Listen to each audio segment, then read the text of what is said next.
Well, I gotta pay you first of all, right? I gotta tip you though, at least, right? Jason, what are we at for percentage? Maybe we just give her the full 1,000. Right? Yeah, I mean, just keep the change. You're all set. You guys gotta take that. Look at me! You deserve it. Thank you so much. Welcome to Old Dirty Boston. In this episode, I'm delivering a $1,000 tip with Kru Mark Dellagrotte, one of the top Muay Thai trainers in the world. Kru Mark talks about training in Thailand, opening his Sityyodtong gym in Somerville, working with the UFC, and why there were 39 phone lines in a bocce court in the basement of his dad's Winter Hill law office. I probably have more, but I haven't done it in so long, and for me to show off and hurt myself, I'm the fucking asshole. All right, so this is like the first piece you see when you come into Sityyodtong here in Somerville. This is the Yak, the Thai giant. That's common depiction from the Ramakin, the Ramayana, the temples. Just everything here truly represents Thailand and Thai culture. You notice that there are some pictures here that represent the original art of Muay Thai. A lot of people would talk about Muay Balan or the bare knuckle boxing as like they dip their hands in glass and whatnot. This was common in the movies. They used to actually wrap these hands in hemp rope, okay, and they dip their hands in pine resin and then crush seashells. The idea was pine resin, seashells, go at it. Received a blessing from Sityyodtong at Songkran. He said something in Thai that was old school Thai, and I didn't understand what he said, and I asked his son after. I said, what did he say? And he said he hopes you become the best Western teacher that Muay Thai has ever produced. He said, hey, this is gonna be the golden Western boy. Non-Thai, but high-level trainer. I guess, I don't know, man, call it voodoo. I don't know, I feel good about it. We're one of the only schools, too, in the Boston area, too, that really have, like, this rich history and this rich, like, Thai culture vibe, you know what I mean? We are authentic, Thai boxers, and we've done MMA, we've done it all, but you martial have a arts, spiritual kind of correct. Exactly. Yeah. So my role with the UFC is basically what they call a technical advisor. So I'm in the earpiece of the broadcast team, i.e. John Anik, Daniel Cormier, Joe Rogan. I basically give them some insight through the earpiece about replays, camera angles. I like to think, honestly, with all due respect, I try to be as humble as I can stand, but I like to think I played a role on really putting combat arts here on the map here in Boston. Honor, integrity, mental well-being, discipline, these are core values of martial arts and life. Anger management and stress management is a huge part of what we do here, and it's been crucial, it's been vital, to a point where it's actually been fatal. Students and friends that of not only here, but many other gyms throughout the country that have had members commit suicide and fall off into mental depression, go back to drug addiction, alcohol abuse, things of that nature.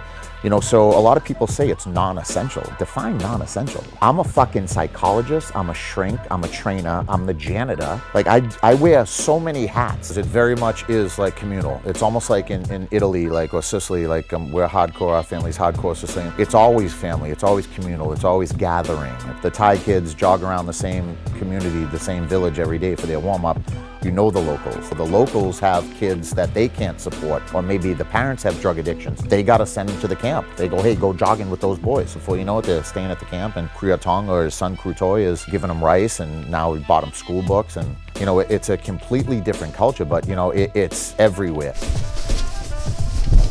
Try to avoid the mess, I guess. But so now we're down here in the basement, the original basement where it all started. Now, mind you, this actually was the gym prior, to us expanding. So from where I'm standing back to the left and right was the only space we had to train. This section was actually my apartment. It's where I lived. And it had no lights. It had no windows. As you can see, there was a doorway here. This was a wall, and you would now be in my apartment. I lived down here for years, and one of the reasons why I moved in here and why I started the business was because my father, and of course my parents, were like, we don't want our son to leave, why don't you rent downstairs? We don't use downstairs anymore. And I said, Dad, what do you mean you don't use downstairs anymore? So this basement was actually a Winter Hill social club, and of course was for the entertainment of my father and his partner's clients. This was a bocce court. Looks like a bocce court, right?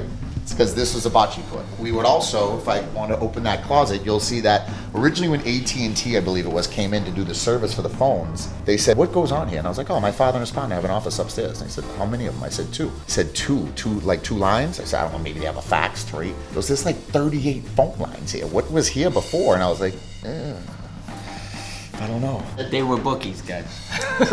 Pretty much. He said it, not me. That's it. So there was a lot going on down here, and it was fun. It was a different time back then.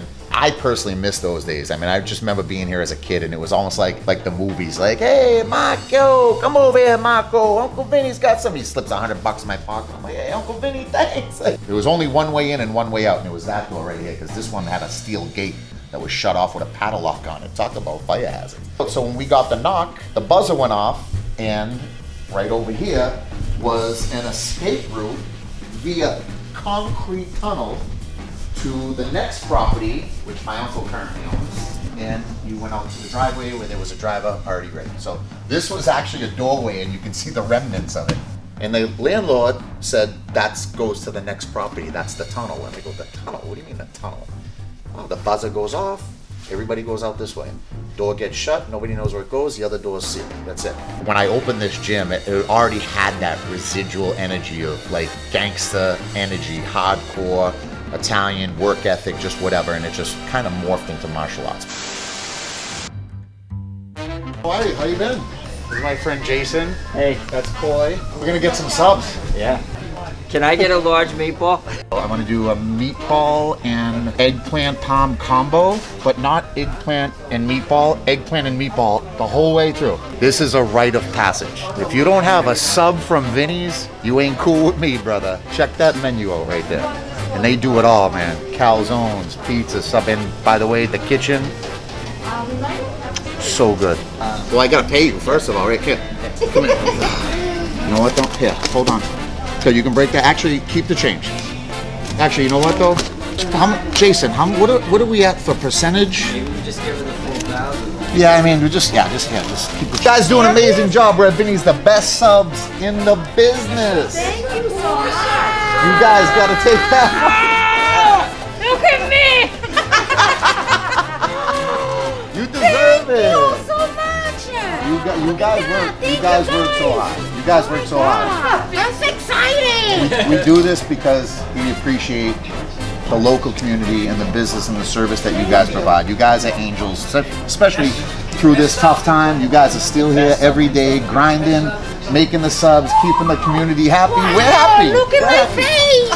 Jesus Christ. Thank Thank you. Thank you. You're welcome. You deserve it. You're making my day today.